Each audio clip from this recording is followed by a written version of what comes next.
Bagaimana cara menyadarkan orang tua dan keluarga untuk kembali ke jalan Allah? Terkadang sudah dikatakan dengan baik, tapi tetap tidak didengar. Takut nanti jadi durhaka.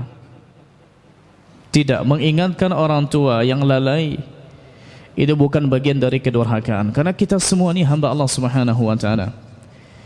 Lebih utama status kita hamba Allah daripada status kita anak si A. Makanya tidak boleh ditaati siapapun jika dia menyuruh kepada yang salah. Dalam ayat di surat Luqman, wa in jahadaka ala an tusyrika bihi ma laysa laka bi ilmun fala tuti'huma. Ini orang tua, ni ayah ibu. Jika keduanya memaksamu untuk melakukan kesyirikan yang engkau tidak punya ilmu padanya, maksudnya tidak punya ilmu bahwasanya itu bagian dari ketaatan, tapi itu adalah bagian dari kesyirikan, fala tuti'huma, maka jangan engkau mentaati keduanya. Padahal orang tua, meskipun orang tua, kalau ternyata itu menyelisihi perintah Allah Subhanahu wa taala.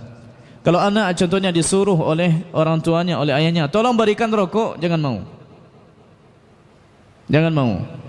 Kalau dia dianggap contohnya durhaka, kita bilang, nak pula durhaka, ini merusak kesehatan. Saya tidak ingin merusak ayah. Kalau saya pergi ke sana, berarti saya ni nanti saya merusak ayah. Saya tidak mau merusak, saya mau ayah sehat. Ini bukan bagian dari kedurhakaan. Meskipun dia ayo durhaka aja, jangan. Orang tua jangan begitu. Sebetulnya awak yang salah. Ya. Kita yang salah. Tapi sebagian orang tua ada ajib. Sebagian orang tua ingin anaknya soleh. Dan dia pesankan kepada anaknya, jangan saruh puambo nak. Kenapa tidak bilang begini? Kok sama-sama kita salat bah ya? Diantarkan anak pergi mengaji, dah tiba di masjid, orang salatnya pulang. Ya.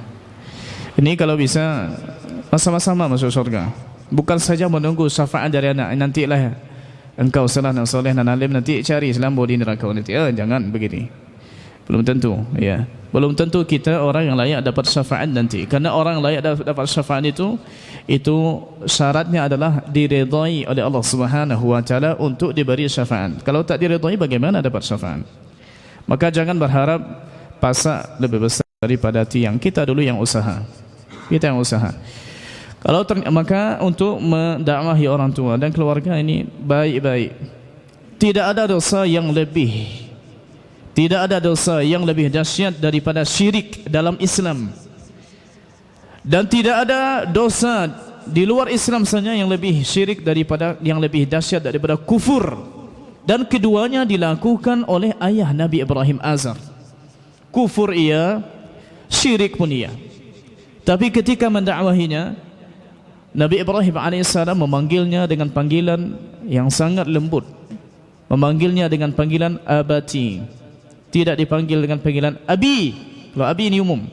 Tapi kalau abati ini panggilan kesayangan. Bisa nanti dibaca di surat Maryam ayat 42 sampai 45. Ya abati, ya abati, ya abati, ini 4 kali disebut.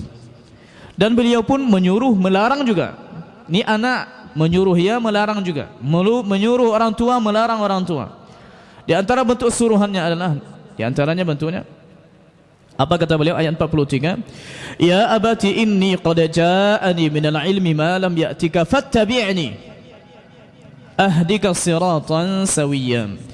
Wahai ayahku, sungguh telah sampai kepadamu sebagian ilmu yang tidak diberikan, telah sampai kepadaku sebagian ilmu yang tidak diberikan kepadamu. Ini boleh disampaikan begitu dengan bab, tapi dengan sombong. Pak, mohon maaf Pak, ambo adalah baraja, kok lo sampai ilmu kok kapak. Disampaikan, maka ikutilah aku. Ini siapa yang ngomong nih? Anak ke ayah. Maka ikutilah aku, niscaya aku akan menunjukkan kepadamu jalan yang lurus.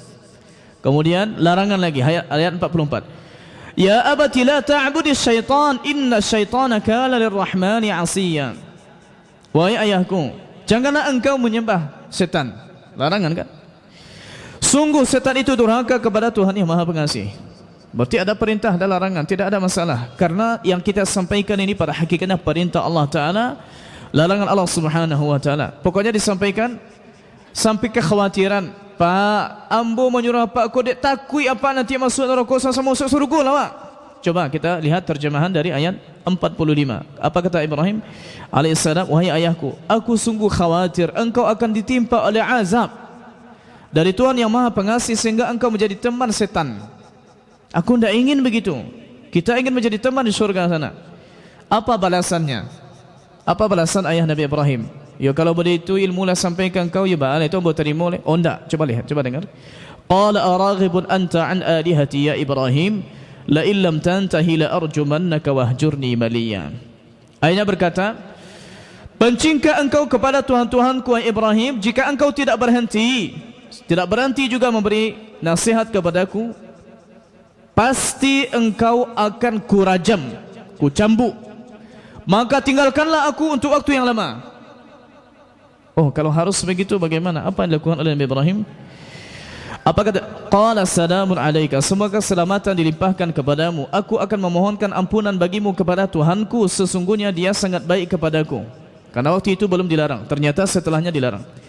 Dan aku akan menjauhkan diri darimu dan apa yang engkau sembah selain Allah, dan aku akan berdoa kepada Tuhanku. Mudah-mudahan aku tidak akan kecewa dengan berdoa kepada Tuhanku. Maksudnya aku akan berdoa kepada Tuhanku agar engkau diberi hidayah. Okey, berarti yang begini kita lakukan. Jangan dari awal aku akan meninggalkan, menjauhkan diri darimu. Oh, jangan dari awal, kita dakwah dulu. Ini Nabi Ibrahim sudah sekian lama berdakwah kepada ayahnya, sampai sudah tidak ini lagi, kondisi tidak memungkinkan, bisa jadi kita yang kena, baru cari lingkungan lain. Tapi sekarang ini kita bisa mencari lingkungan, jangan pindah ke tempat lain, lingkungan yang lebih kondusif, tapi orang tua tetap didakwahi. Datang ke sana, ayah, ibu begini. Ini disampaikan, jangan putus asa, apalagi masalah solat. Masalah solat ini perkara yang sangat berat. Coba nanti kita baca di surat Taha ayat yang ke-132. Wa'mur ahlaka bis-salati wastabir 'alaiha. Dan perintahkanlah keluargamu melaksanakan salat dan sabarlah dalam mengerjakannya dan juga sabar dalam mendakwahinya. Ya, maka kita bersabar insyaallah taala, banyak doa. Saya tutup dengan kisah Abu Hurairah radhiyallahu anhu. Iya. Nah. Fadhal.